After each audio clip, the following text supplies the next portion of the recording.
Gotta love that generic YouTube intro music, eh? Oh Gets you yeah, gets you in the mood. I was Yeah. dancing. Well, hello everybody. I'm Secular Spirit, and you are here for the 100,000 view extravaganza on a sadly very dark and snowy Wednesday here in Canada.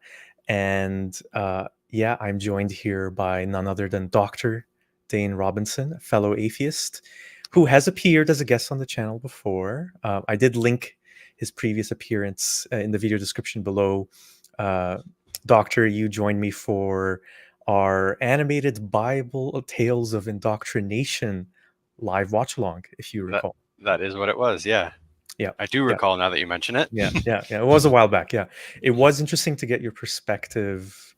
And just for everyone's reference, the Doctor and I are very old friends, known each other for a very long time. One big difference between us is that you did not grow up religious whatsoever.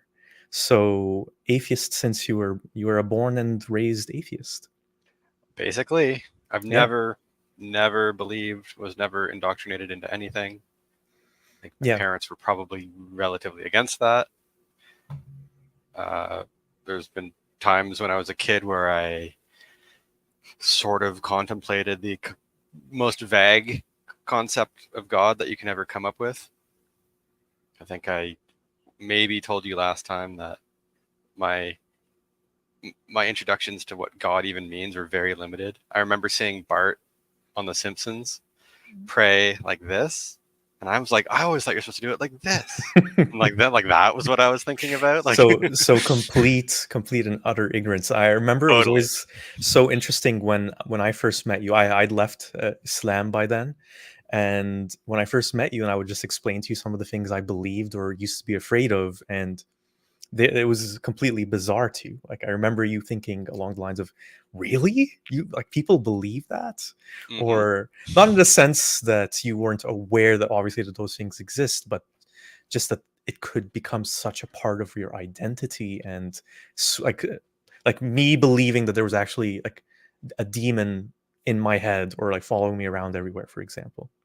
Uh, it still happens to me this day when I see what people believe, or as I learn Bible stories or stories from other religious texts, and I'm like, people really learn this. Like this. Some of this stuff's wild to me.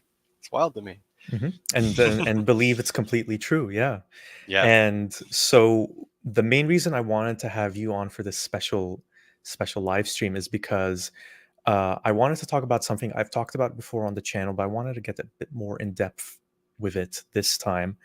And the idea was to kind of explore alternatives to the religious community that being part of an organized religion offers. Because I think one of the big arguments that a lot of religious people and even some non religious people will say is that you get that community, you get that shared belief system, you get that group that will watch out for you, even if they're not necessarily related to you, and they offer you this thing to cling on to besides what some might say is the empty materialism and pursuit of money of our day-to-day life, which I think is actually a real issue that organized religion does attempt to tackle.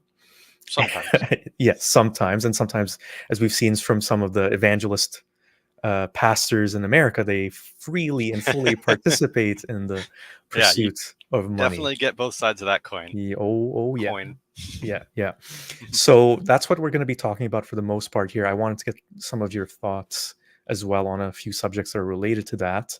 I will say though, if you're in the live chat, and I do see a bunch of people here, thank you for all the congratulations. It's good to see some familiar names. Music Guy is here. Randy's here. Veiled Rose was in my live stream a couple days ago. Roxanne got Airbo. Always good to see Airbo here as well. I think Airbo's a friend of yours too, isn't he? Yes, he Doctor. is. Yeah. So good to see you. And if you want to ask us any kind of question that's related or loosely related to the discussion that we're having, I'll put it up on the screen and we can discuss it too. And other thing to note is there is a poll question in uh, in the live chat. So this was suggested by someone who is a follower, a subscriber to my channel, but is a Christian. I think their handle was Jesus Forever. So just in case you weren't sure what religion they believe in, there you go. So the question that they suggested was, how do you identify? Because they pointed out that there's a lot of people who follow me who aren't atheists or aren't ex-Muslims, which is actually great to see, because I did want this channel to be like a place where people who are believers, non-believers can kind of come together and discuss these sorts of ideas that revolve around religion, spirituality, uh, the stuff that tries to answer the most important questions in life. And so that's really great to see. And so you can vote. It's a bit convoluted. I was trying to think of the best way to word the options that would be as comprehensive and as interesting as possible. Doctor, I was wondering if you could kind of just, You know what? I think it's not bad. I think it's pretty clear. yeah. Yeah, I Okay. think it's good. People have the option of atheist or agnostic wrapped into each answer. Yeah, yeah. And And I wanted sometimes to. sometimes people quibble with what those mean, but I know. Yeah, I totally agree. I did want to distinguish between one atheists or agnostics who are ex-Muslim or just from maybe other religious backgrounds, or people like yourself who are from no religious background. And then we have, of course, the theists. And I'm trying to think of the best way to define a theist. I guess it would be those who believe in uh, uh, a God who's the creator, but also has like a will. And I'm trying to think of a more succinct way to explain it by that than that. But basically, the Abrahamic God would be an example of a theistic God. There's others who I would say are not theists and more like deists, who are the people who believe in, God is the universe or God is everything, but that they don't see him as like this entity with a will like they do in Islam or Christianity. it's fair. Okay. Yeah. Theist is a god, the most common definition of God I think people use. Yeah. Almost like an entity with intervening power. Oh, that's a great way of putting it. I guess I didn't leave room for poly. I mean, if you're a polytheist person, you could go into the last category there. But yeah, I'll see. I'll check in at the Or end. religious polytheist is just another type of theist. That's okay. Yeah, yeah, I guess so. Yeah, Irreligious polytheist. yeah. We kind of captured everything there as much as we can because you're apparently capped at 4 options. But anyway, Oh yeah. so there you have it. And last thing I mention is if you want to subscribe to this channel, feel free to do so. Support this kind of content. Please like this video as well. I do have a Patreon if you do want to support the channel in other ways. And I guess at this point, it's a good thing to mention that I didn't really anticipate that the channel would be as successful as it has been because, I mean, I'm just a random person. I don't have any PhDs, or I'm just a person who used to be religious and stopped being religious. And I think it's been so rewarding to see so many people connecting with the things I've shared, the content I've made on religion, but also just life in general. I think it's really been amazing to see that there's a lot of like-minded people in the world. And yeah, 100,000 views. I hope to have many, many more. I mean, this isn't the most viral type of content on YouTube. I'm not, what's his name, Mr. Beast?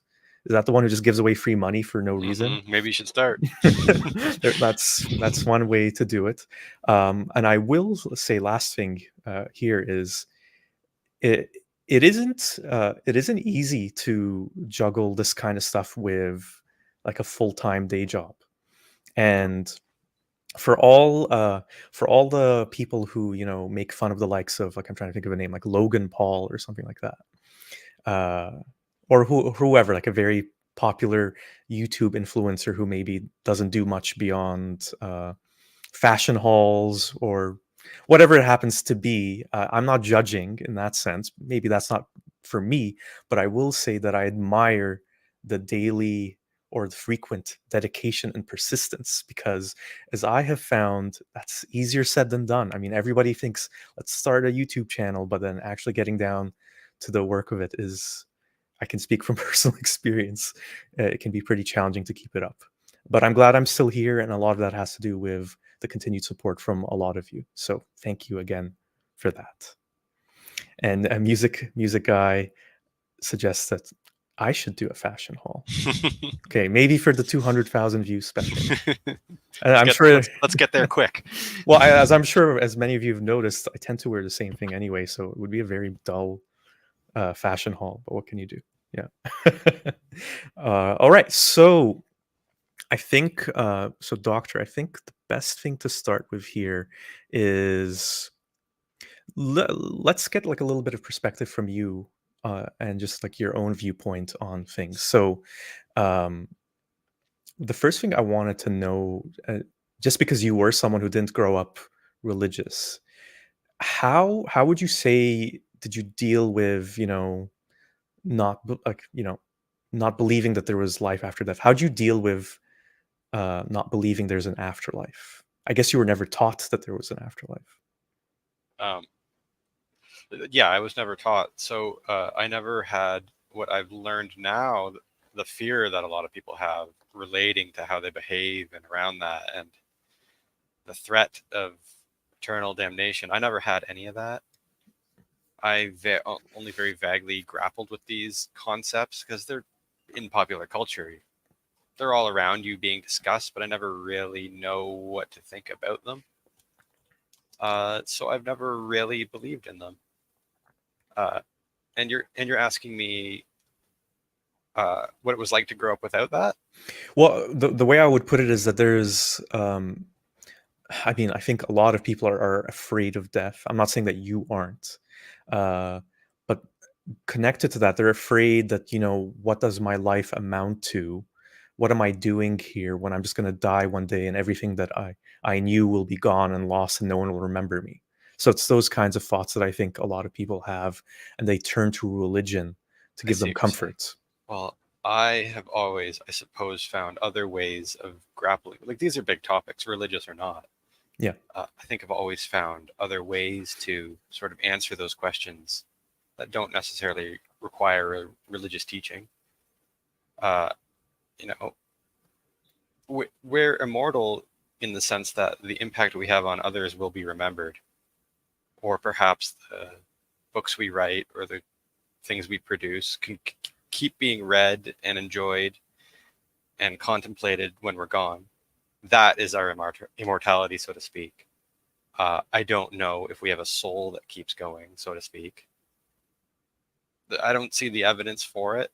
Maybe there's something that continues, but we're energy. Our energy passes on when we're in the ground, and other things start using that energy. That's our immortality, and our ideas can keep going. You know. Well, what about? I'm just trying to think of it from like the religious person's perspective. What about, when we get the heat death from the sun expanding or whatever, and there is no life and there is no humanity? Who's gonna who's gonna remember our ideas then? No, we're I guess what was once us is just energy bouncing around in the universe. We are stardust, and we will be stardust again, probably. Can you see why that doesn't really give a lot of people much comfort? I think what it is there's this obsession, maybe it's like very ego driven, of like, I want to keep existing. I want me with my likes and my dislikes to just kind of always be around, to always experience and enjoy things. Well, I suppose for me, it's not really about what I want. It's just about what is or isn't supported by evidence. What's true? Hmm. Uh, I might want heaven, this eternal, wonderful afterlife. Uh, it sounds nice, but is it true? Should I go around believing it? I don't know. I don't see any reason to. By the way, though, I still think we should be good to each other. We should be really good to each other. But there's Uh, no consequences after you die. Why should you still be good? there might be actually for the people that are left behind.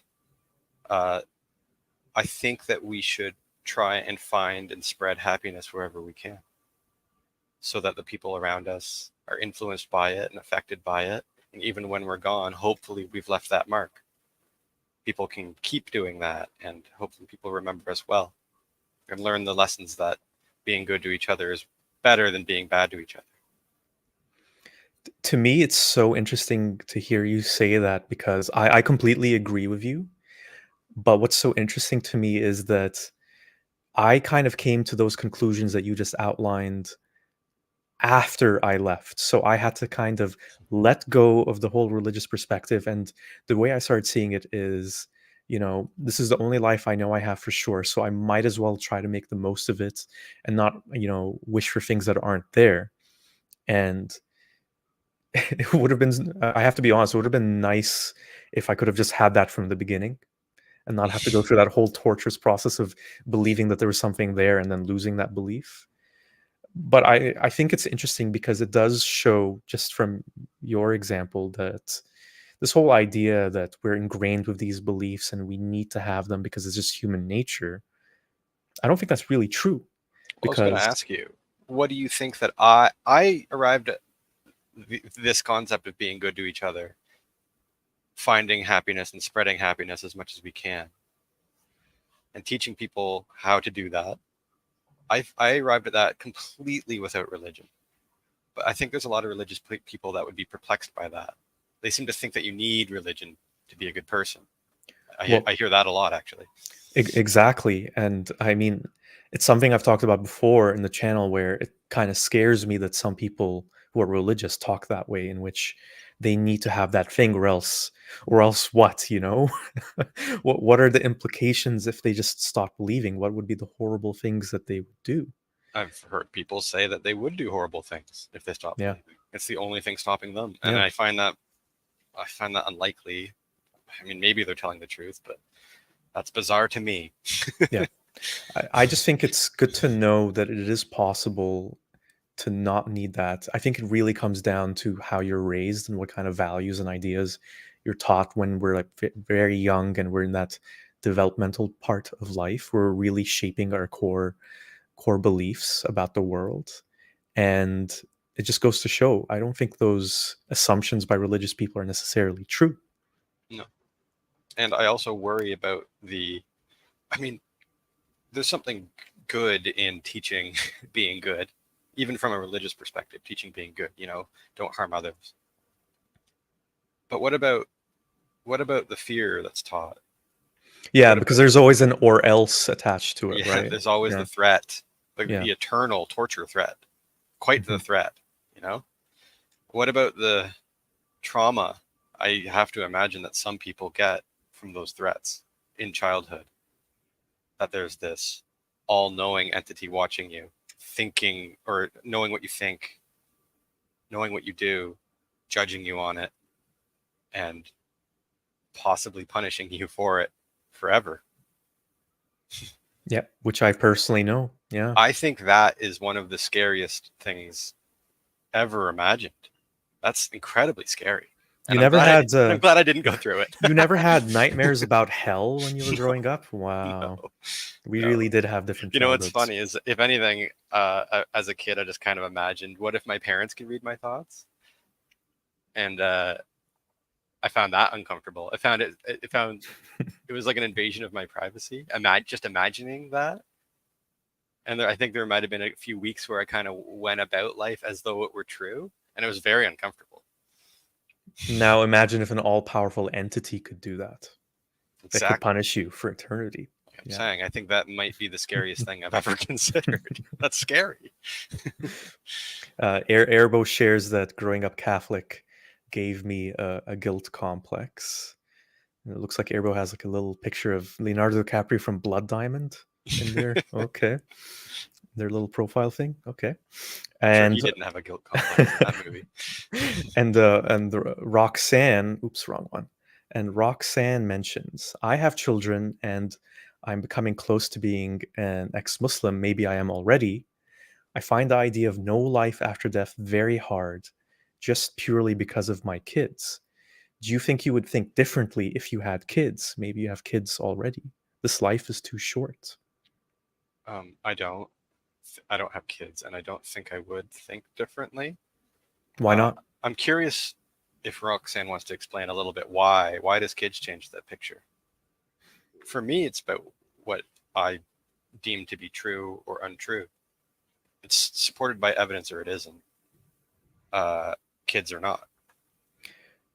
Well, I'll mention one thing to you. I don't think I'm not sure if I ever told you this before, but I've talked about it before.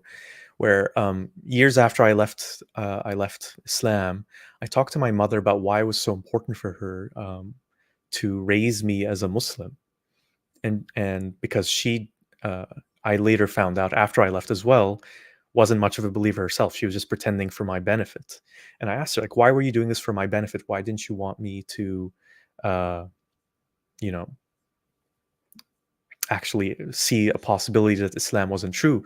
And she said that she felt I was too young to comprehend that there might not be justice in the universe.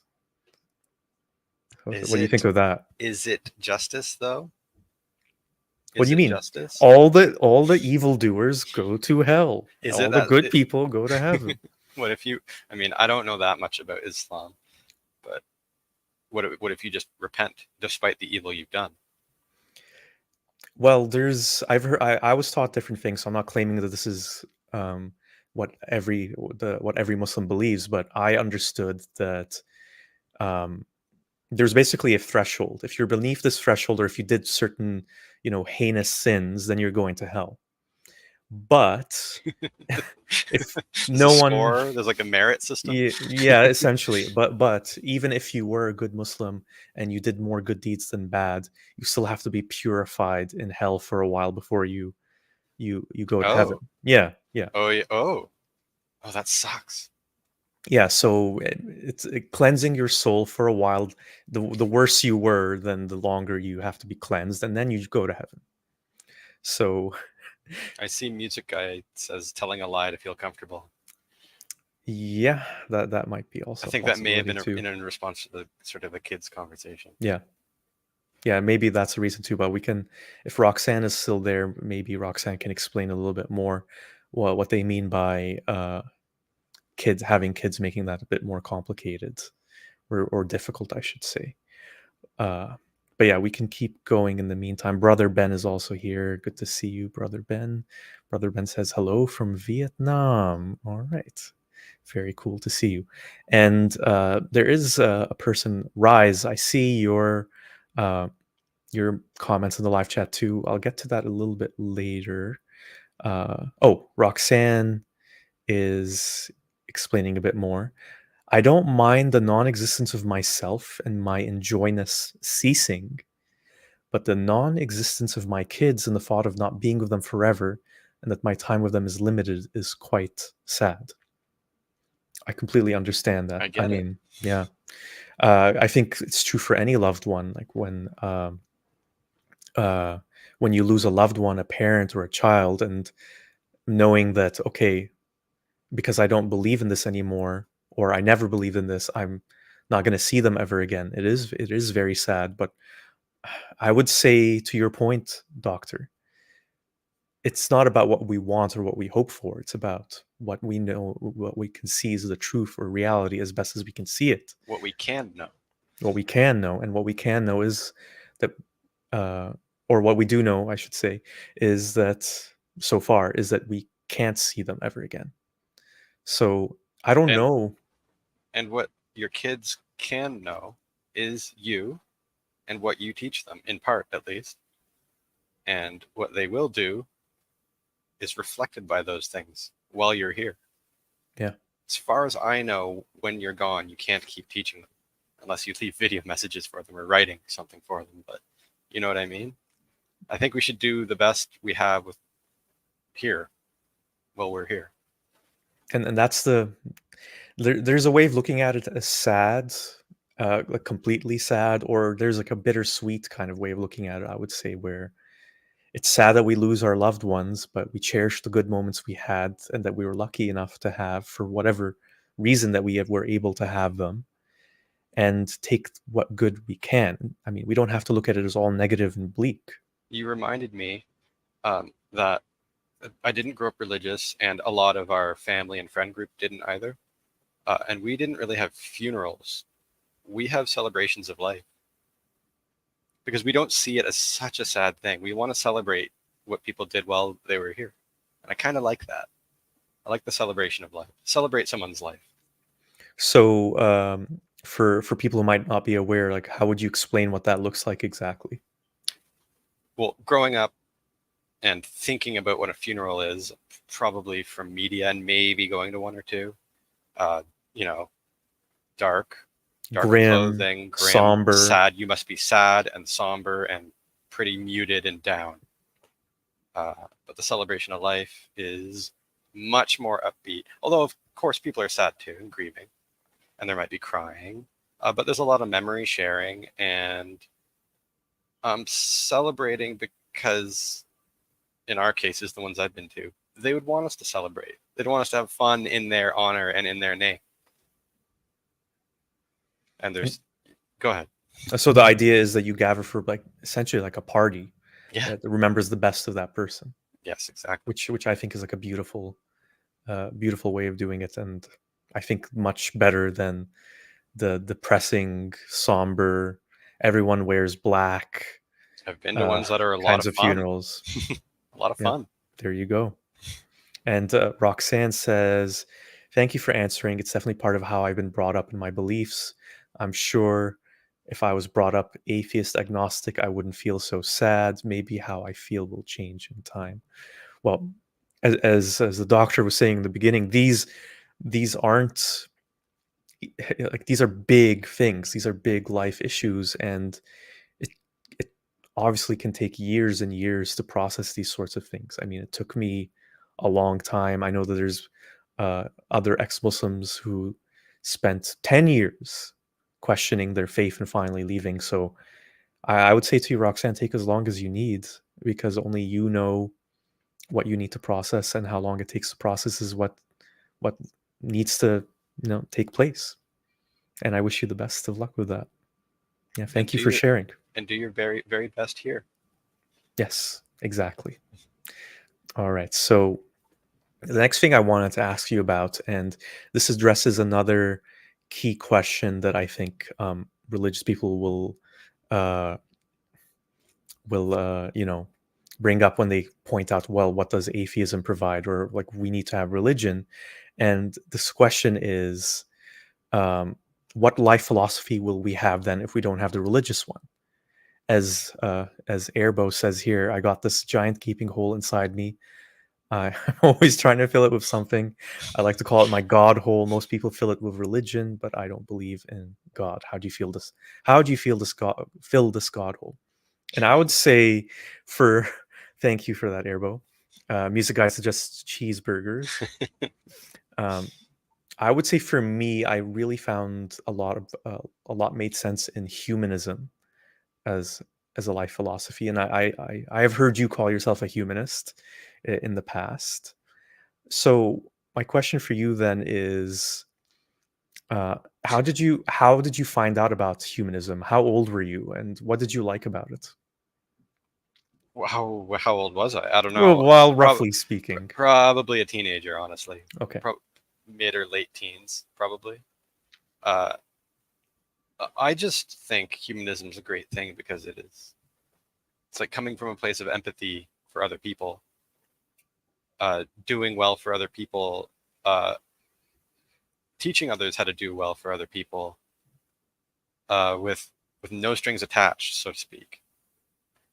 Uh, the concept of have you ever heard the concept of holding your sandwich hostage? No. So Do the explain. concept would be a religious person calling a needy person in off the street and said, or a Oh, hungry person in off the street and said, "I have a sandwich for you. Just listen to this sermon first, and then you can have the sandwich."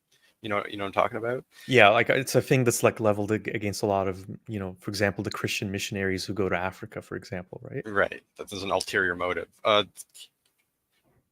Humanism is sort of broadly speaking uh, devoid of that, and just doing good things, uh, understanding how humans think and behave and feel and learn, and trying to do what I would say, spread And happiness completely in a secular sense.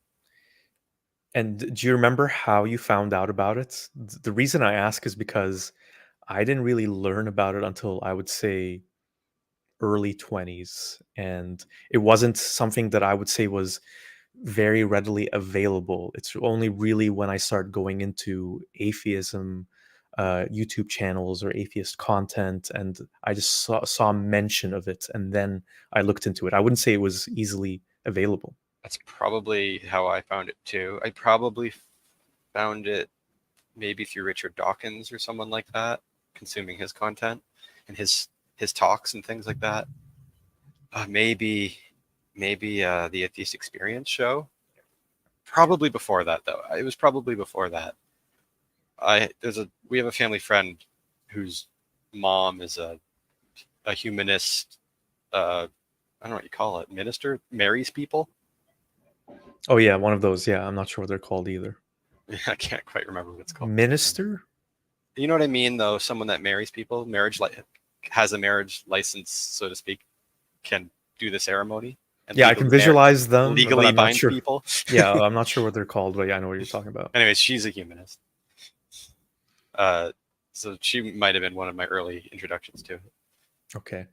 What do you think that says that, wherever you go, there's, you know, a mosque or a church or a synagogue or a temple, and I would say religion is like all over the place in pop culture, media, but something like humanism doesn't have anywhere near that kind of presence in our society.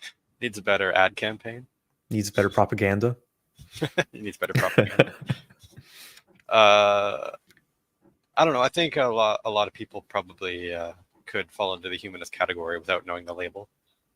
hmm Well, what would you say is, and I guess this ties into my next question. Um, what would you say is the best way to approach people with that kind of life philosophy? And this is something we have talked about many times, just in our personal lives. Uh, Speaking specifically, you mentioned the Atheist Experience, so that's a call-in show. For those of you who don't know, it's based in Texas, and for many years, it became very popular because mainly it would be theists, mostly Christians, calling in to prove God, and the host of the show, the most frequent host of the show, as far as I could tell, Matt Dillahunty, who I've mentioned on the channel before, uh, uh, would have this very caustic, aggressive, and sometimes insulting and cursing approach to to the theist callers, and I think for some of them that would be their first introduction to, well, this is a humanist right here. So I guess my question for you is, what do you think is the best approach to, connect with theists about the humanist philosophy? So you have that aggressive approach, but what approach would you recommend? Because you're I not necessarily opposed to the aggressive approach, if I remember correctly. Well, I was going to say, my answer to this is usually that I think people vary so much that a variety of approaches is probably the best answer. Sometimes the aggressive approach is going to get through to someone. Sometimes it's going to push them away. Sometimes the soft approach is going to get through to someone. Sometimes it's going to bore someone. You know, I think the best way to get people into this sort of thing is kind of just having the conversations and probably leading by example. You know, I'm an irreligious person and I'm not an evil bastard. It lets people know that it's okay. Back in the day, some comedians would come out as atheists, and they might even make fun of religion in their acts. I think for a lot of people, seeing comedians lead the way on that was very eye-opening. That, oh, you're not a Satan worshipping monster. You're just a person. You're a funny person, and you have good morals. It's okay. It's okay. Now I'm kind of curious. So I think So there's a variety of approaches that work. Different people are going to take different things at a different stage in your life. A different approach might reach you. You know. I know, like, I mean, as for me, I really could never follow the approach, like the aggressive approach of someone like Matt Dillahunty. Oh, I was going to say, to be fair, I think he got way more frustrated and short in As his years later, as the in it, years passed on. and I think it got bad. I think it got too, like, a caller would call in and it would be an argument that he'd heard before a million times, which happens, and he'd immediately rage on them, and it's just like, So it must be all who this wants pent up this? frustration. Yeah. Yeah, Like, it's not about that one person, it's about hearing the same that thing maybe might get a through hundred to a times. watcher that is equally as frustrated and be like, yes, and it's just they're almost like loving that. But I don't know. I don't know if that's converting many people or Yeah. deconverting.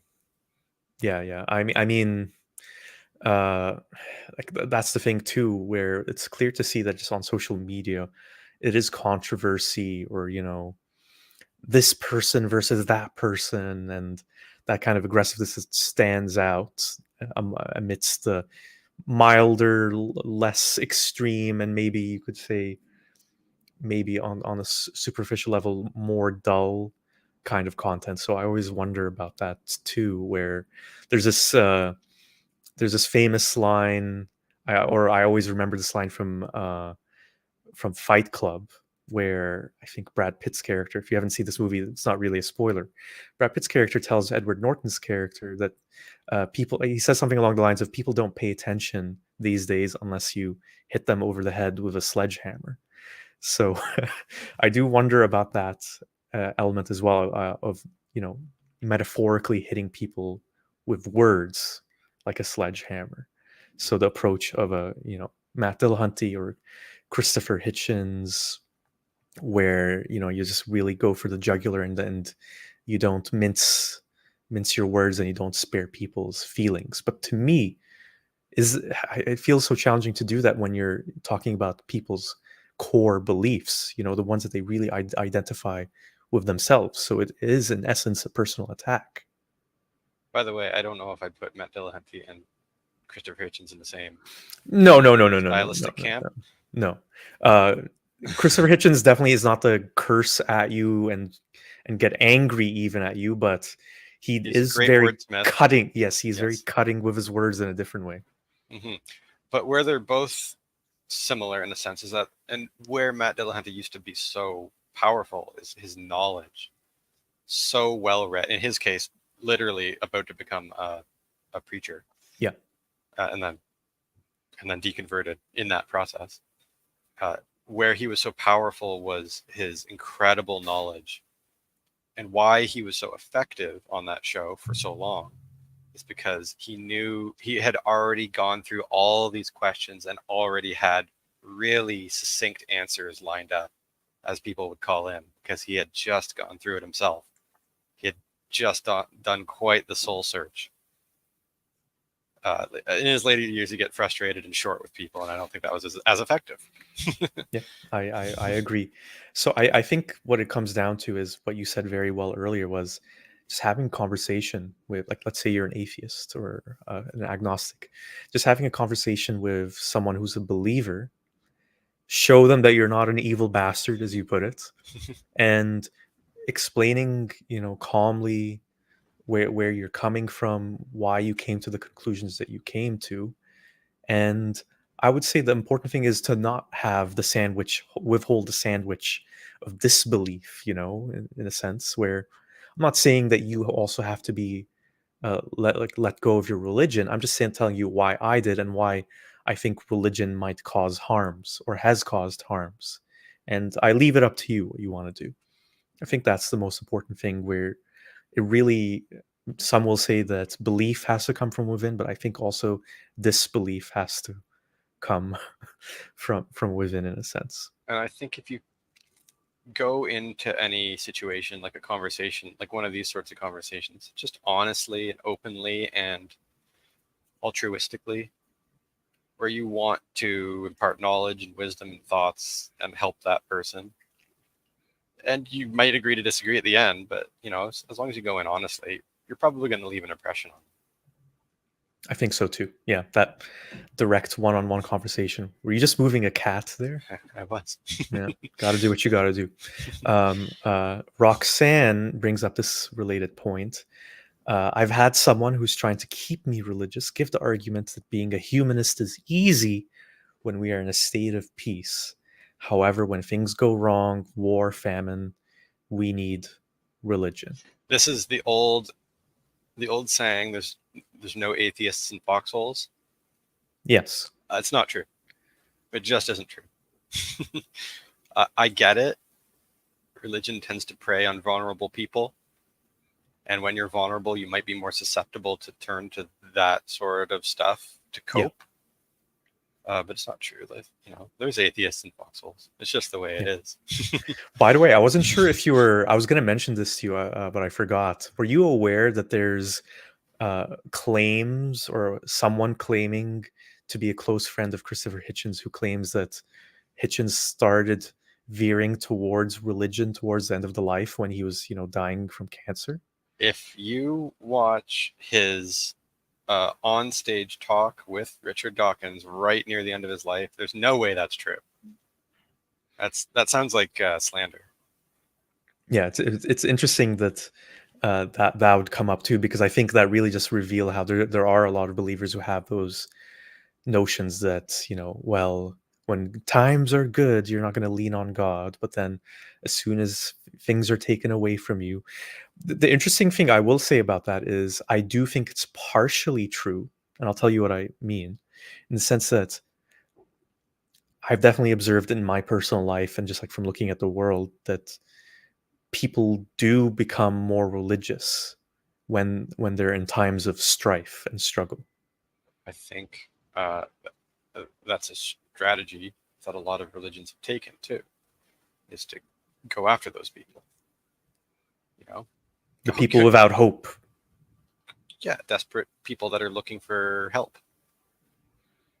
and they might withhold the sandwich a little bit. That's the help, but they might also try and pull them in. There's a double-edged sword there. I know. It's really tough because again, I totally get it as someone who used to be a believer, the comforts that a religion can provide when you've lost a loved one or when you're living in a life without hope, whether that's because of a war or a famine or maybe you're terminally ill, whatever it is. I mean, I'm fortunate enough to not have been in that position directly, but I can imagine how alluring it can be to just believe that there's this benevolent force, this God that created you, has a plan for you, loves you, and that this suffering that you're experiencing now is going to be worth it in the end. It's so alluring. Can I just ask you, is it always that comforting though? How do you know that that person's going to go to, say, heaven? How do you know? Maybe they're not. Maybe they aren't going to be judged that way. Maybe Well, it's not that. Maybe it's not that comforting. I mean, I've thought of it this way. well, it's a good question because religion's so funny, I find, in the sense of how it can work in a believer's mind, because there's definitely believers, and again, I know some in my own family where they just pick and choose their own format. So, for example, although hell is presented in a certain way in Islam, they'll look at hell as, only the worst of the worst. The Hitlers or whoever are the ones who are going to hell. Everyone else, God will see that they're, essentially a good person or not that bad, so they'll all go to heaven. So in that sense, kind of ignoring I think. I parts think of it's. their religion, I think it's all wishful thinking. wishful thinking, and picking and choosing, Very much. both working You together. don't. You Yeah. don't know these things. You're just hoping that these are that the end result aligns with what you want. You're hoping that that's going to be the case, but how can you know? Yeah, and that's what's connected to that is how Veiled Rose puts it in a better way. I was just thinking something along those lines. Perhaps that's why you get more converts in prisons than in universities or holiday resorts. You Yeah. certainly have a captive audience in a prison. Yep, and they yeah, they're people there are looking for a way to maybe reform their lives, literally, in the case of like if you're in a prison. It's also my understanding that in a lot of justice systems, if you tell a judge that you've found God and that that is guiding you now, so that the judge will see that you have a lower recidivism rate based on that, they might be more lenient. That might also push people to pursue that kind of thing. Yeah, for sure. Whether that's accurate or not, I don't know. Yeah. Yeah, no, that's definitely a thing I can totally see happening. And the thing that last thing I'll mention on the subject is what I find so fascinating about how religion works too is you can have someone do the picking and choosing and the wishful thinking and making the religion work for them exactly the way they want it, basically. So taking comfort from the good things, but then at other times they'll be really racked with guilt and fear. So both those kinds of states can exist within the same person, sometimes in a weird way, like simultaneously. And I know that because I experienced it. Or like, yeah, I'm going to heaven, I'm a good person, but then oh, what if the worst comes to be and I go to hell? This is what I've always figured is the case. There's this comfort, but there's also this fear and They both trauma. exist. Yeah. And I feel like that constant fear is quite traumatic. It must be. I think it must be.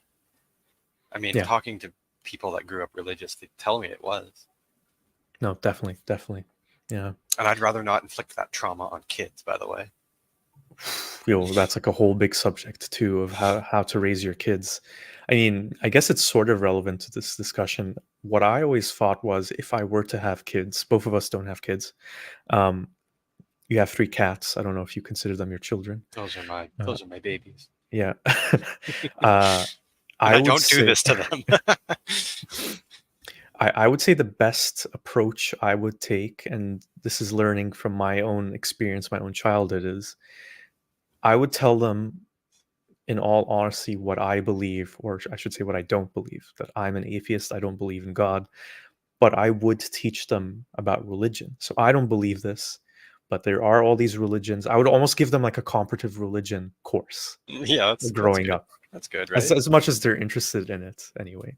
Uh, I would give them the basics to start, and if they're interested in learning more, I would give them more. Sure. But I think part of that is also it's important to share that I don't believe because that's something my own parents didn't do, and But uh, but they did or they didn't. they didn't share their full beliefs or lack thereof with me. Okay.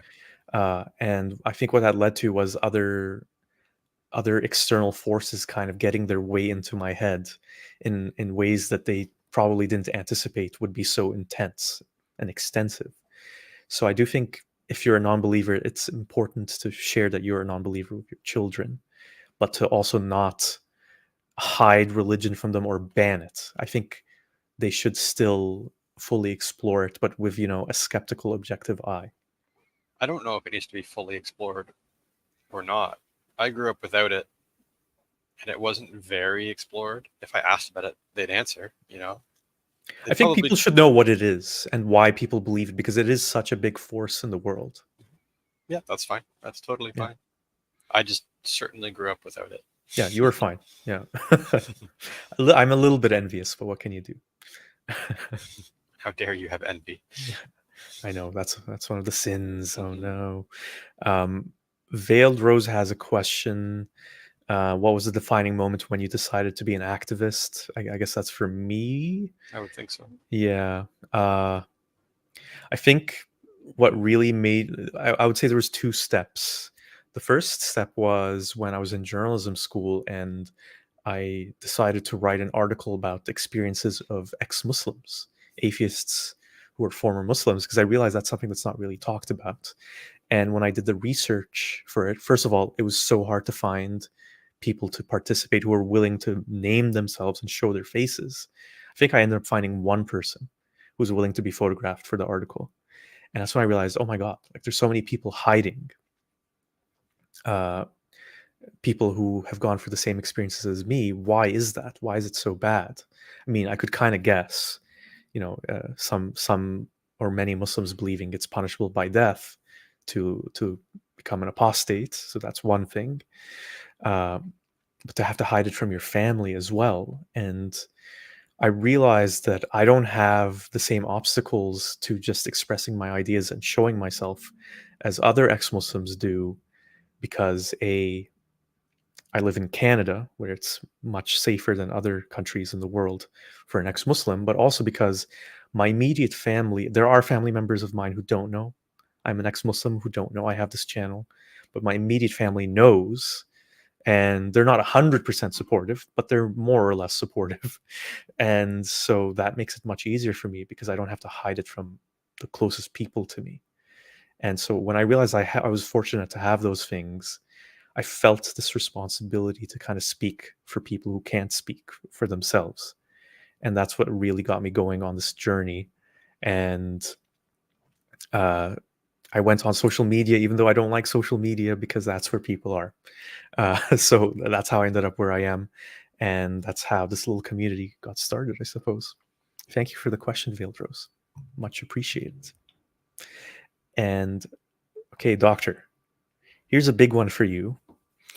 Uh, and this is another one that a theist might say, "Ha, you atheists, you have nothing, Hmm? or you don't have the right way to lead a life." They'll say, um, "How can your atheism, even if it's coupled with humanism, deal with the spiritual needs of people?" And I use that word very, very intentionally, spiritual. The spiritual needs of people when, dealing with the obvious problems of capitalism, where it just reduces us to units of consumption and units of labor, and the empty materialism, which I think we both agree on, that just like this materialism of chasing after possessions and more money that can take over your life and leave you in debt and miserable and unfulfilled. So how's like religion is providing an antidote for this? The theist will say it's giving us meaning and fulfillment beyond ourselves as these selfish, self-serving individuals. It's giving us an objective beyond just money and a big house. It's telling us to give to others. So what would you say to that person? Well, I think it's a bit of a theme of this whole conversation. It's not required to have something more. You don't need it to explore these ideas of something more, of giving.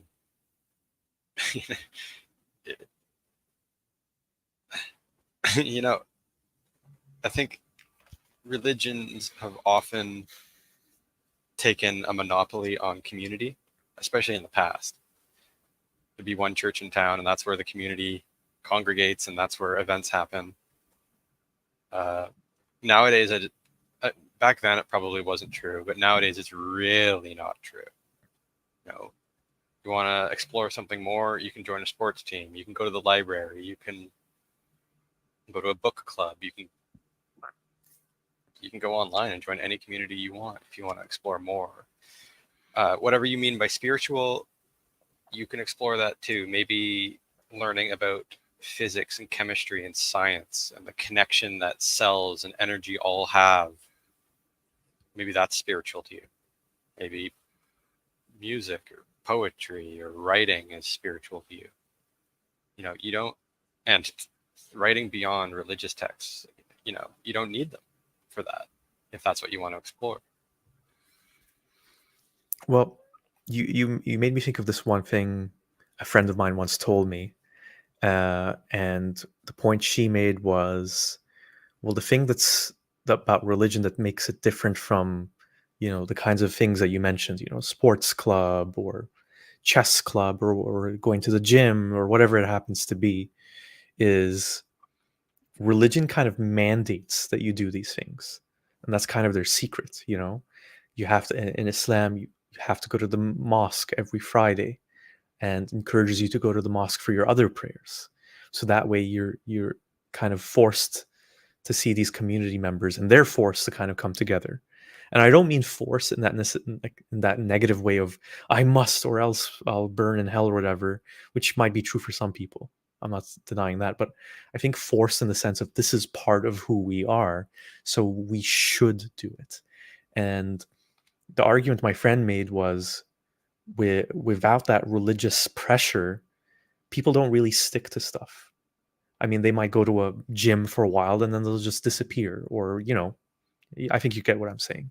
Well, people don't necessarily stick to going to church either, or mosque or synagogue or whatever it is. Well, the argument is they're more likely to, perhaps.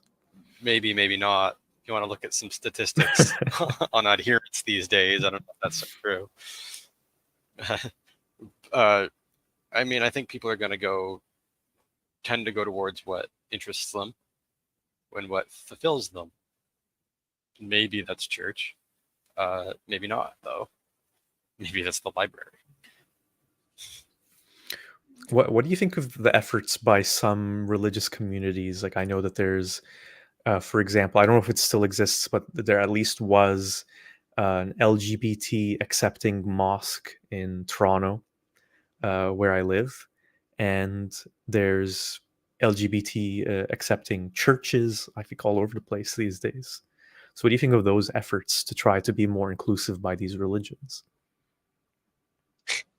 I mean, I there's in their religious text, there's justifications for and against this stuff.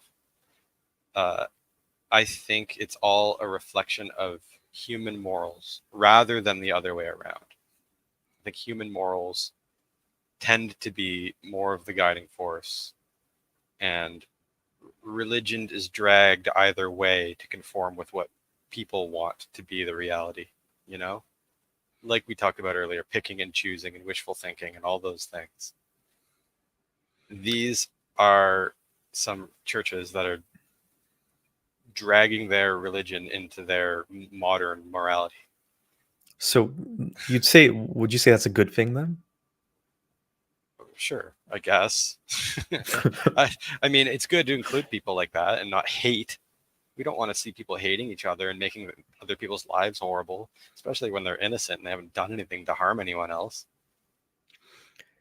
I totally But agree with that. unfortunately, they're still teaching what I would consider lies that can cause trauma.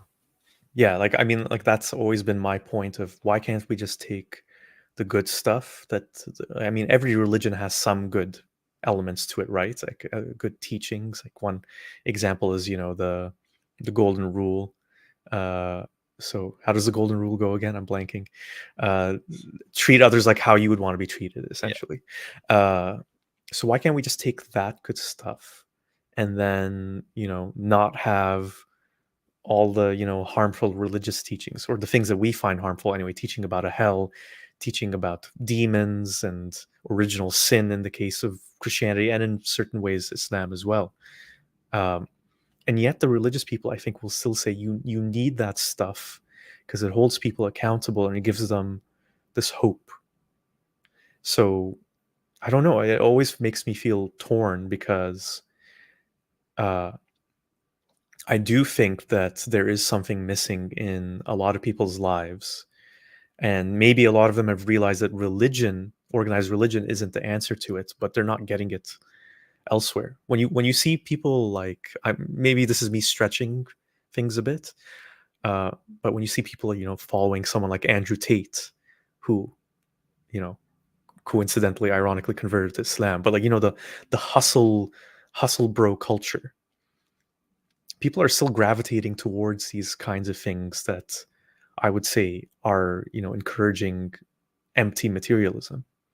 Well, listen, we live in a world where there's always going to be people that are looking for answers or trying to sort out their insecurities or their traumas or their questions. And like I said back in the day, community and where you used to go for answers used to be the church, the preacher, or in other countries, the mosque, Uh, and that used to be where you got your answers. And it all used to funnel right into that. And that way of thinking used to be the dominant way of thinking. Nowadays, that doesn't have to be the way it is. And you touched on the idea of how it's very it's forced. It used to be it's very forced ways of thinking. So I want to say I'm very anti-authoritarian. I don't like those authoritarian ways of thinking. I'd rather people be able to seek answers from wherever they like without being forced. Um, what was your question again? So Sorry. no worries. I mean, I guess what like the main theme that I'm trying to get at is the people who argue that religion is filling this gap, and maybe people have kind of shed religion, but they're still trying to find something. Oh, right, right. What is that something they're trying to find? Like, how Well, can it could we? be anything. It could be any insecurity. It could be any answer to any question. But sorry, I should say, how can we find something to replace religion to help people Uh, This is sorry, this is what I was getting at. Back in the day, it used to be one of the only places to turn, except for maybe friends or family. But even those friends or family were probably within the church in that town or yeah, mosque in that town. Nowadays, there's so many places to turn to get answers to different things. You know, there's you don't need to go.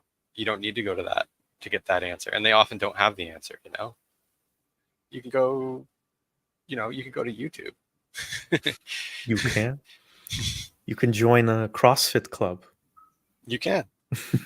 You can get the exercise in. That'll Yeah, probably lift your spirits. yeah, yeah. Get the dopamine in your system, the good chemicals, the good vitamins.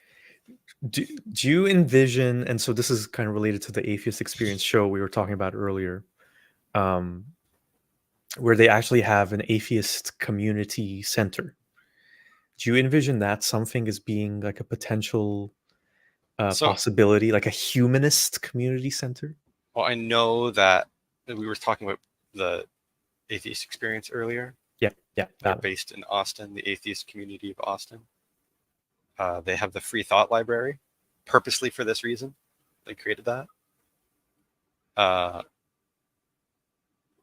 but I think there's also the United Universalists. Am I getting that right? I am It's not like sure. I it's haven't heard of them. essentially a church that isn't religious or isn't theistic, maybe. So I think these ideas have been tried before. But it could be anything. Like you said, you could join a sports team. That could be your community. But what about the people who then say, I'm just being the devil's advocate for these things, by the way. I for the most part, completely agree with you.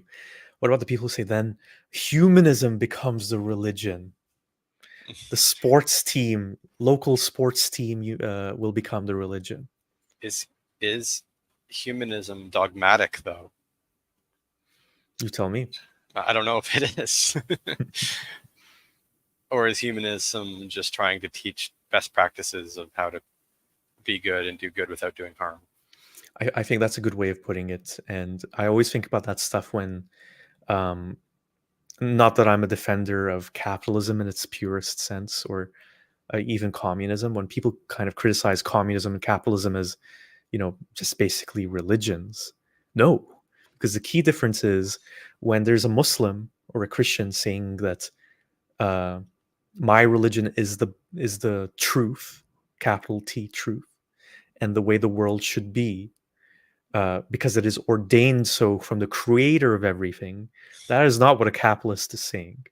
They might be arrogant. They might be, drowning seals in oil. They, they might be, fracking and drilling heritage sites or whatever. Jeez. Um, They might but be going to war over resources. yes, but the difference is they're not saying that this is the the creator of the universe and how they're ordained to be just from their. They might say that because they're also religious or whatever, but so they're crediting the religion. My point is they're not saying that capitalism itself is, the way of the universe. It is man-made invention. It is a But man-made system, but blatantly so. they might try and impose it in a similarly authoritarian way. They will, but it's still coming from a man-made origin, and I think that's the key difference.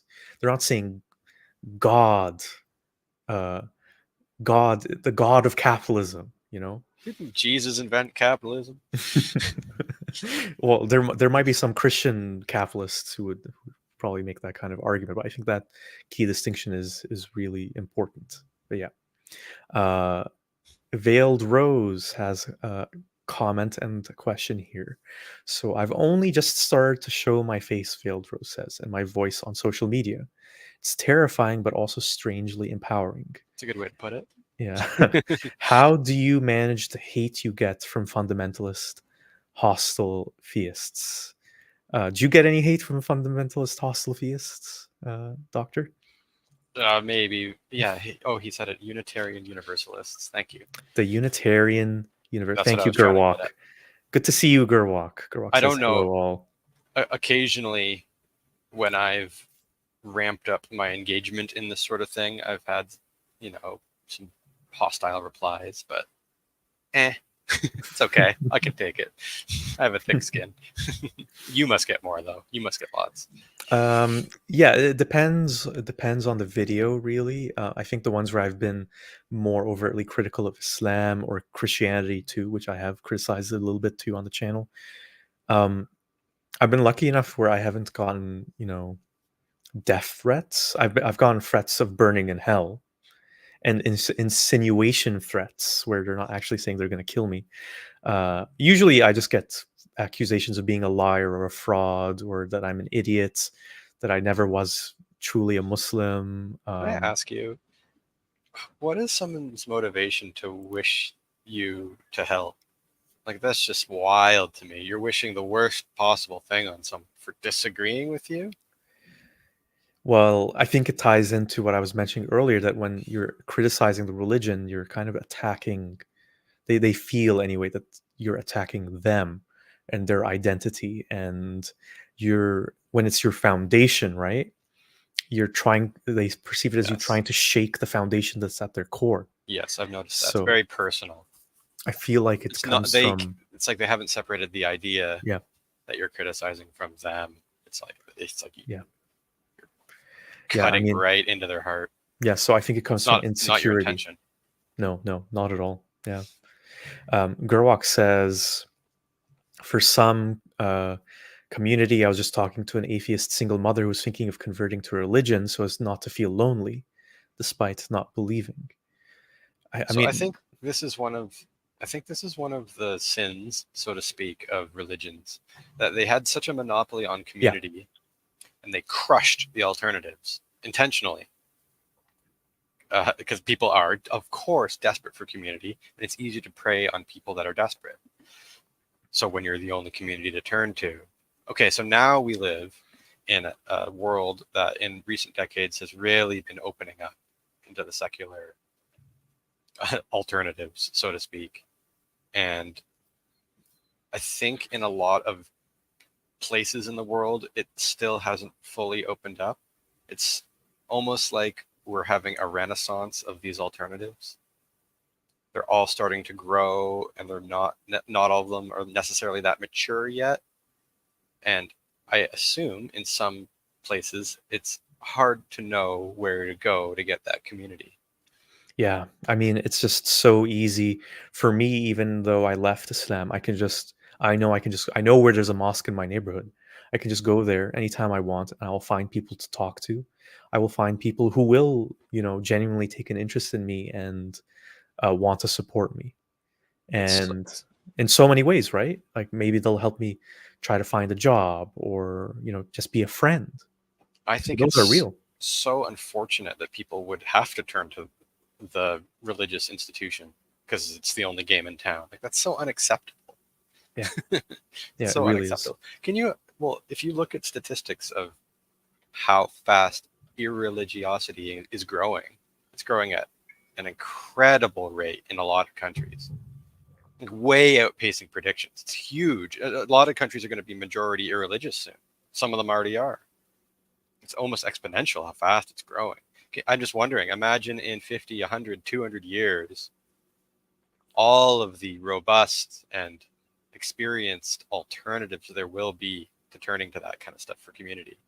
Yeah, so maybe it really does just need some time, because if we're really thinking about it, it's only been maybe 2 generations really that the shackles of religion have really kind of loosened for a lot of people. Maybe even less depending on where you And live. yeah, I know, right? Like in the Muslim world, I don't think it's even really happened yet. Yeah, yeah. Yeah, in the Western world, you could argue maybe the last 60 years, if even, right? Maybe even less. Well, for some people, it might be like the last 20.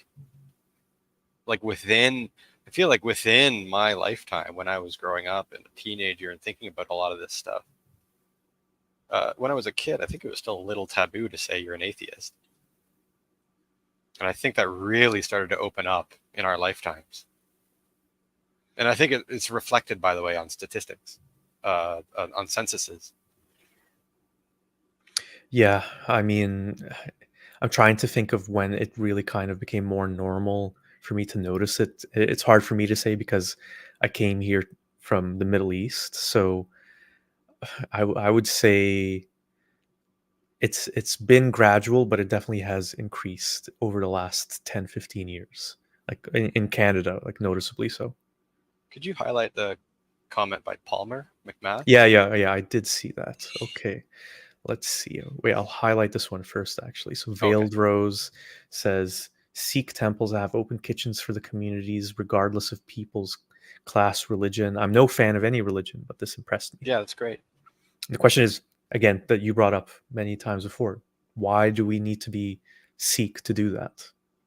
Like Well, you what? don't. By the way, commend them for doing it. It's great. Yes, yeah, It's yeah, great. for sure. It's great. It's great. You don't need that. You don't need to be Sikh to do that, of course, but it's great that they do. No, for sure. And I I also mean, soup realized kitchens are secular. You would think. yeah, right. I realized Veiled Rose, I didn't fully answer your question from earlier. So how do I manage the hate I get? I just don't take it personally. And I think an important thing to note is by the time I would say a lot of um, atheists, new atheists,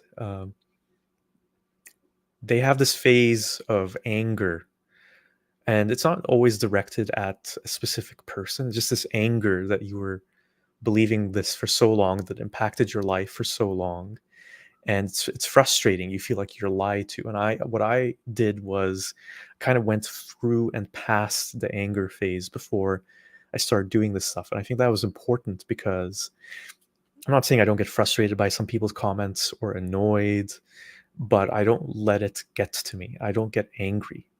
And that's super important because it's not really about me, it's about the ideas. And the people who are attacking me, they don't really know me.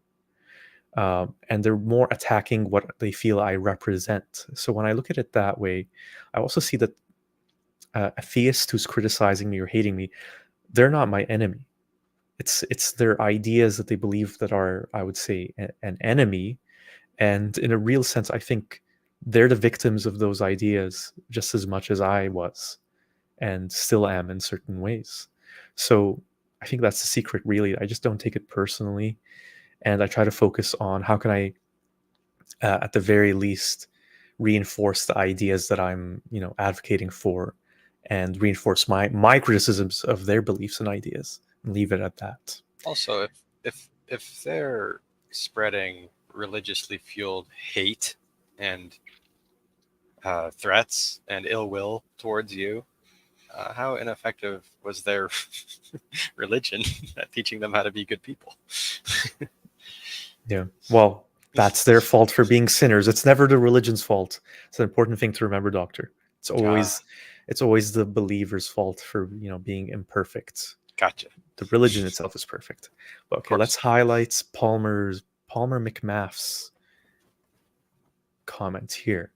So Palmer says, I'd argue that the solution to 21st century's loneliness epidemic generally is simply community, knowing one's neighbor, living near or with friends and family as humans have done forever. Though, well, there's a continuation.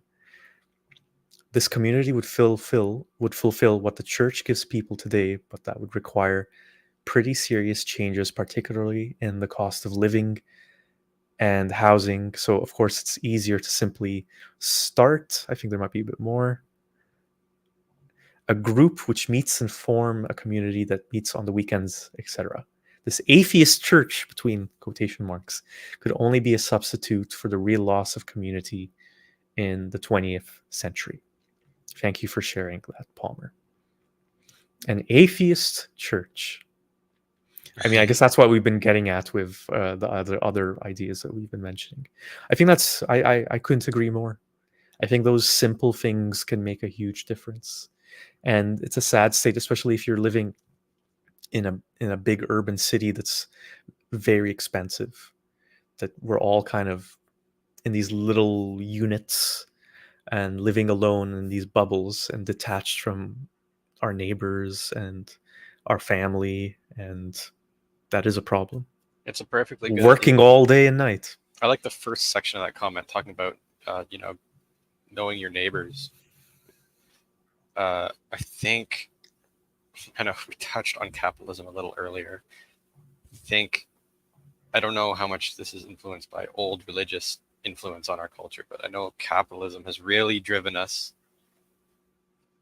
to go into our houses and kind of not hang out with our community. It's just the way we build communities, the way we build neighborhoods isn't all that conducive to knowing your neighbors. You know, we got property lines and don't come over my fence. And some people, of course, meet their neighbors and become good friends, but I think there's a lot of barriers in the way of that. And it'd be really nice if we could change it, because I think that's a great idea. I agree. I agree. Skyworks has joined in a little bit later in the live chat. Says, just arrived. Unfortunately, was unable to participate in the poll as non-religious ever is not one of the categories. I guess you would be an atheist agnostic, but Yeah, not that's what I put. ex-Muslim. That's what I put. Skyworks. But yeah, I That mean, fits. yeah, I guess it fits in that sense. And Skyworks also says, I feel there are nuggets of truth within religions, but their core premise and some of their perspectives are false. I mean, I Sure. think, yeah, we talked about that too. I mean, Like, I mean, they'll have, ultimately, these are old musings on, some of them are on philosophy or ways of life or sort of life lessons and treating each other. There's, of course, there's nuggets of truth. There's good things. yeah, I just don't think you need all the baggage. all the baggage. Yeah, it's a package. This is a thing I often say about Islam, which I know best. It's a package deal. You kind of have to take the good with the bad. Yeah, even when you're trying to limit how much bad you take, you still end up taking some. And then we have all of the sects that split off from each other and Yep. oppose each other sometimes violently, or just they disagree with each other because they've all, one way or another, used their own morality to influence what they believe, and they disagree and they conflict. I know. Yeah. Um, I'm not. And they take different pieces of the package, is what I was going to say. Yep, different pieces, picking and choosing. Um, I'm not sure how to pronounce this. Doctor, you want to take an attempt? Olmia, Olmien. Olmian. Olmien. Thank you for joining. Olmian says, "Congrats! It's always pleasant to listen to you. It's good to hear that. I guess you've checked out some of my stuff in the past. Cool. Welcome back.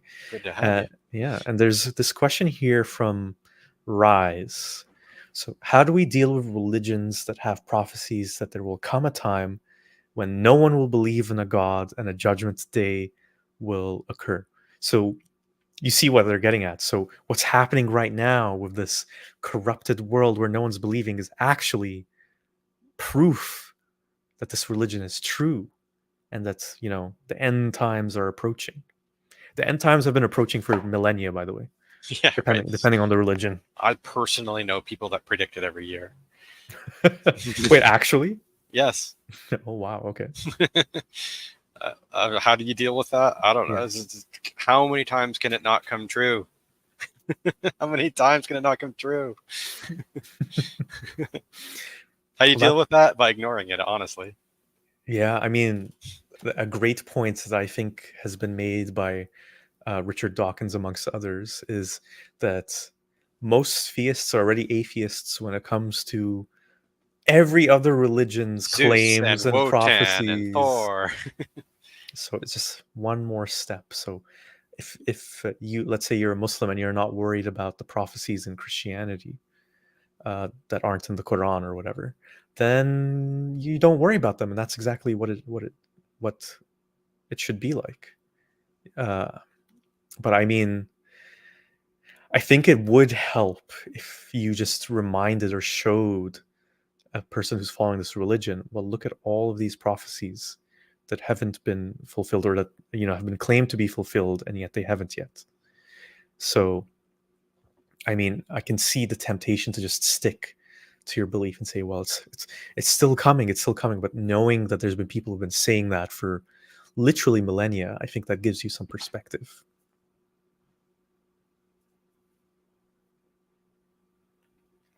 And Palmer says, thanks for answering. I meant the atheist church to be only a maybe good idea. I'm on the fence myself. And as others said earlier, Unitarian Universal groups are sometimes like that. But usually Zian, I'm not sure what that. Christian. Christian. Thank you for So that. some sort of form of Christian-ish sometimes, maybe. Okay. Yeah, I think they vary. But I don't know when you tuned in, Palmer, but we were talking about the atheist experience earlier in the atheist community of Austin. They used some of the funds from that show, and they created the Free Thought Library. And every week, or maybe more than once in a week, they do have gatherings. People go out for meals, and they have essentially created an atheist weekly tradition. Yeah, Why not? exactly. If you like that kind of thing, go for it. Yeah. Or you could join a sports team, Yeah, or you could exactly. or you could play video games with your friends, or watch movies, or whatever. Yeah. And related to what we were talking about just like a second ago, Gerwalk says, regarding end times, I just dealt with another online mate who claimed end times would happen at the fall solstice. I just tried being a friend, said I hope he did not sell his house. I hope so too. I hope so too. Well, Uh, so I know a guy that is claiming that this fall everything's going down this fall, and I asked him, so why are you still tending to your garden? He didn't have a great answer for it.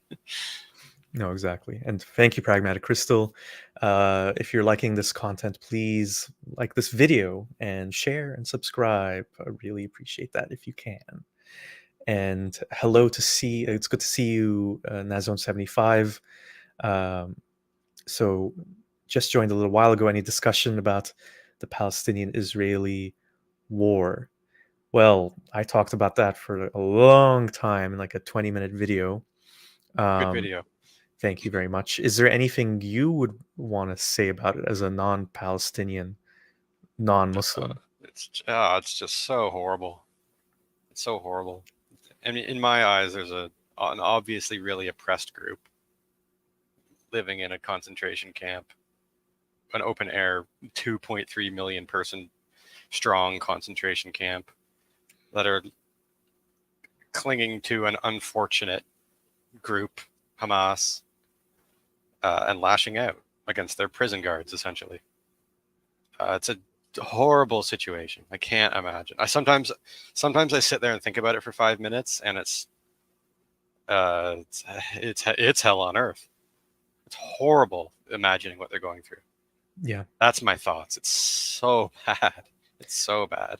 What would you say to people who might say that, well, you're just listening to Hamas or Muslim propaganda, um, terrorist propaganda with that viewpoint? Terrorist propaganda. Well, I mean, what are the facts? They really are locked in that. They're locked in Gaza. They're locked in that giant concentration camp. They're not allowed to leave freely. If they do happen to leave, they have no right to come back home. They're just mothers and daughters and fathers and sons. They're just people. They're just humans. And they don't live freely. We don't have the opportunity to see what it would be like if they were able to live freely. So propaganda, but what's true? What is true and what's not true? It's clear that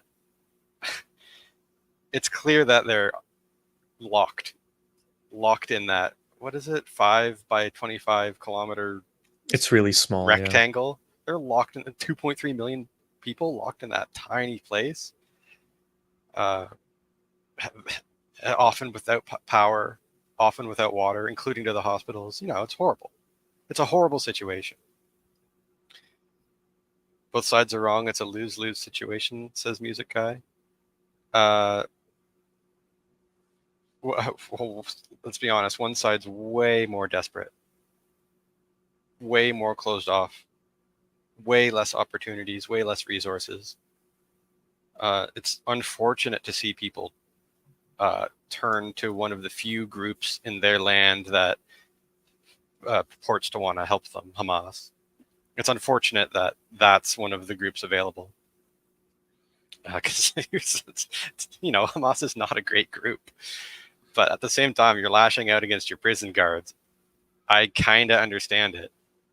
I don't like it. I don't like it. I think that's an important distinction to make. Like there's a difference between understanding like we do and like being able to explain why people are turning to Hamas and why Hamas exists. And there's a difference between that and justifying and supporting it.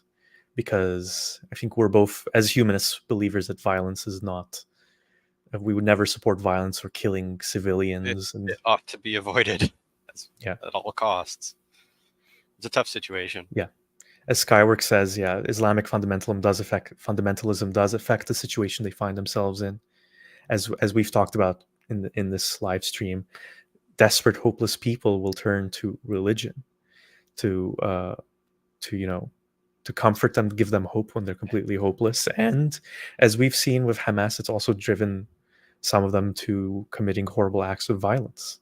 And right back at Yeah, that, fundamental Zionism is definitely also contributing to this situation. yeah, I think that's a fair thing to add too. Yeah, and Nazone75 says, I am a Palestinian ex-Muslim, disappointed in some of the ex-Muslim views on the Palestinians. I think they're referring to the ones who are pretty much very pro-Israel and pro-Israel bombing civilians, like they Really? have been. Is that, Yeah, is that a thing? yeah, yeah, Ex-Muslims yeah, are saying that kind of stuff in, yeah. in big numbers? That's odd to me. I don't know about big numbers, but I've You've just definitely seen seen a few. Yeah. But yeah, I mean, if any of you haven't seen my video on the subject where I speak about it in much more detail, I do think a lot of the same things as Doctor over here thinks, and you can find that video on my channel. It was posted not too long ago, and it was a difficult video to post, I must say. I, as a Palestinian, avoided talking about the subject because it's just so complex, and I knew it would take a lot out of me to try to get everything out. so Because it's intertwined with your family and intertwined with the family. It's such a complex, nuanced topic, as I'm sure a lot of people are discovering just from finding out what's been going on in the past month and a half. So it is there if you want to see it. and there's decades of propaganda fueling a lot of Yeah, people's views. I would say try and do your very best to research it. Uh, try and research it with a filter on, trying to filter out the propaganda, yeah, trying to filter out the bias and the lies. There's a and lot of lies floating around.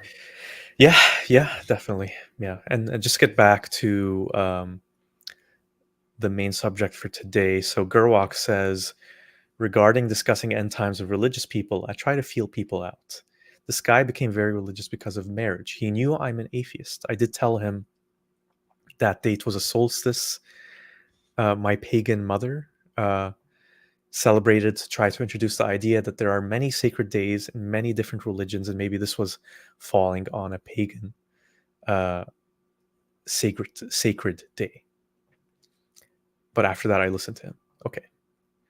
Seems like a I, lot of religions like to pull from old pagan traditions yes, and claim exactly. them as their own, even. Yeah. And Gurok, you make a good point. Not all atheists are humanists. No, of Definitely course not. not.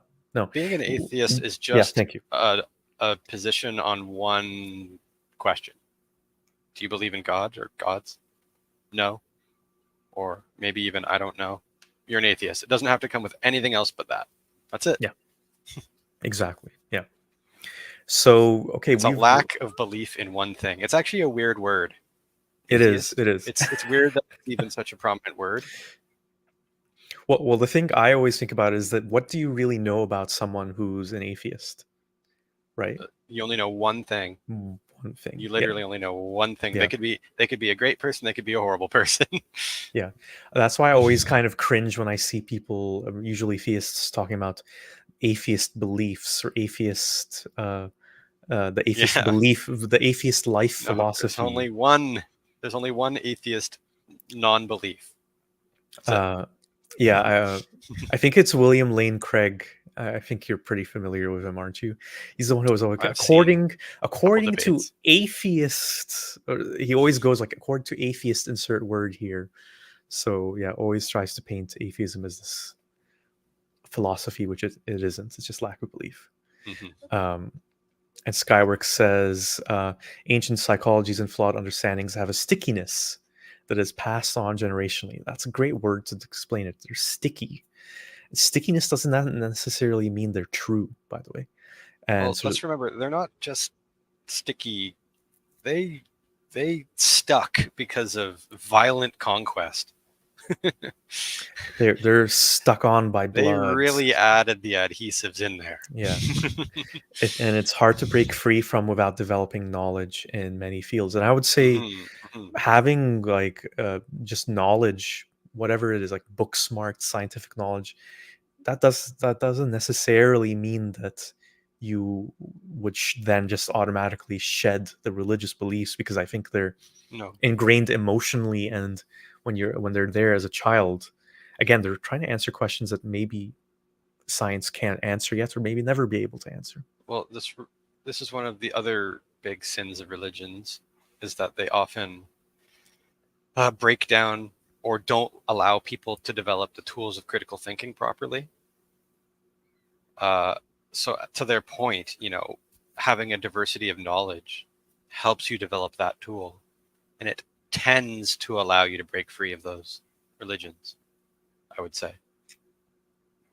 So Exactly. I think they're right. It's not necessarily always the case, of course, but it would trend that way, I would think. I agree. And okay, looks like we're at the hour and a half mark, so I think we'll start winding things down now. Palmer has a question for us, but I wanted to just quickly cover what Rise was sharing earlier. Um, Let me see here. Okay, so yeah, found it. Okay, so Rise says, I would like to ask a question that has been troubling me. I was a former atheist that later converted to religion I would like not disclose. I converted after a series of events. I faced a lot of issues that nobody could be able to solve. I turned to God and asked for help out of desperation. The issues were solved, and I rose stronger than ever before. The thing is, I am open to atheism and I can see a world rationally happening without a God. I can never forget the moment I asked for help and found it. I feel that even if religion is not true, I would be betraying the only thing that helped me. I would like your insight on that, please. Thank you so much for sharing this, Rise. Let us know if you're still watching, and we'll try to just talk about this. Uh, Either way, we'll try to answer it. So, what do you I'll think of that? Well, first of all, incredibly hard to answer without more context, if I'm being honest. Uh, you know, it's kind of a general idea. Yeah, because we don't want to make assumptions too. Like we Well, don't want to put words in Rise's mouth. exactly. So it's a little hard to answer without knowing more. Well, generally, as generally as you can make it. General. Okay. Well, I'm very happy that you were in some way helped by whatever it is you found. It sounds like it helped improve your life, so that's a good thing. Uh, I, I'm not here to take that away from anyone. If that helps you, then maybe keep going with it. You know, it's not like, in my opinion, you don't need that kind of stuff. And I always want to ask, what's the evidence that it's even true? Are you okay with believing something that might not be true? Uh, but without more information, it's hard to say much. I think what you said is like very, very well put, considering we don't have all the information. The one thing I would add is, and you kind of touched on it, is I mean, it's tough to say, because how do you know that the thing that happened because of your belief? And I think that's a question worth asking yourself. Could it have been a coincidence? Could it have been, just life working out that way, in whatever way it happened to work out in your benefit?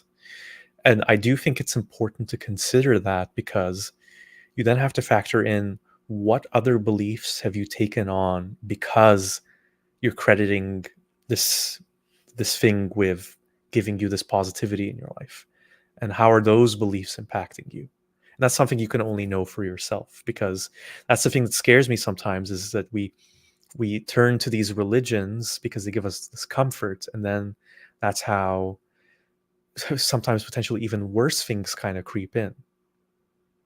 I also want to say that we're humans, we're animals, and our brains are wired to try and recognize patterns as a survival technique,